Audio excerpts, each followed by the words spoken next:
Hi, great to see you. I'm Jodie, and I'll be looking after both of you for the first month you're working here at the Amersham Theatre. I'll tell you something about the theatre now, then take you to meet two of the other staff.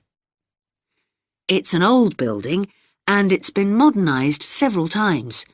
In fact, as you can see, we're carrying out a major refurbishment at the moment. The interior has just been repainted, and we're about to start on the exterior of the building. That'll be a big job. The work's running over budget, so we've had to postpone installing an elevator. I hope you're happy running up and down stairs. When the theatre was built, people were generally slimmer and shorter than now, and the seats were very close together. We've replaced them with larger seats, with more legroom. This means fewer seats in total, but we've taken the opportunity to install seats that can easily be moved to create different acting spaces. We've also turned a few storerooms over to other purposes, like using them for meetings. We try hard to involve members of the public in the theatre.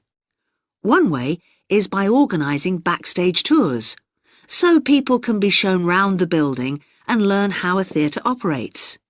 These are proving very popular.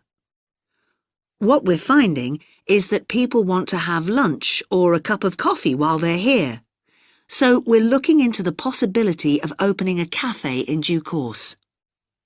We have a bookshop which specialises in books about drama, and that attracts plenty of customers. Then there are two large rooms that will be decorated next month, and they'll be available for hire, for conferences and private functions, such as parties. We're also considering hiring out costumes to amateur drama clubs. Now I want to tell you about our workshops.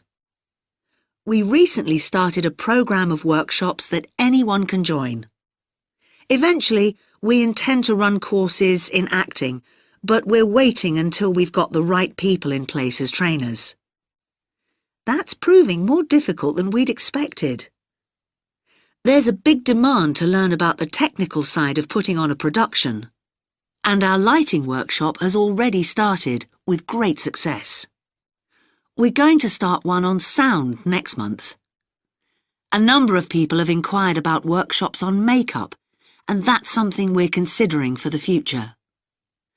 A surprise success is the workshop on making puppets.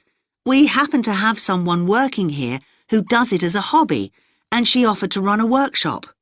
It was so popular, we're now running them every month. Now, a word about the layout of the building. The auditorium, stage and dressing rooms for the actors are all below ground level. Here on the ground floor, we have most of the rooms that the public doesn't see. The majority are internal, so they have windows in the roof to light them.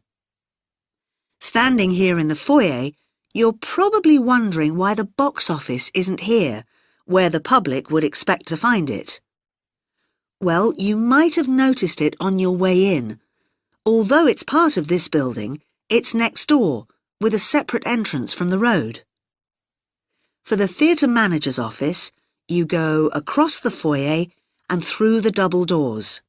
Turn right, and it's the room at the end of the corridor, with the door on the left. The lighting box is where the computerised stage lighting is operated, and it's at the back of the building. When you're through the double doors, turn left, turn right at the water cooler, and right again at the end. It's the second room along that corridor. The lighting box has a window into the auditorium, which of course is below us. The artistic director's office is through the double doors, turn right, and it's the first room you come to on the right-hand side. And finally, for the moment, the room where I'll take you next, the relaxation room. So, if you'd like to come with me...